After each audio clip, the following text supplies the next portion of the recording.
am Boo. In this video, we will learn one-digit subtraction. So let's start. We have the digit 6. We have to take away the digit 3 from 6.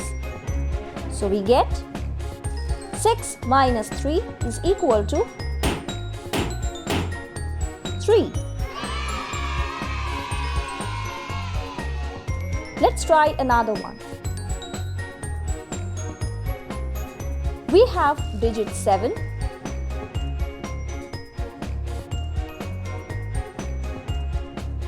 We have to take away the digit 2. So we get 7 minus 2 is equal to 5.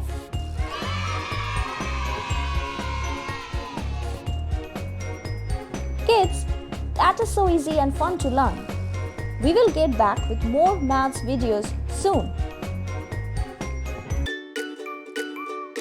Don't forget to like, share and subscribe to our channel.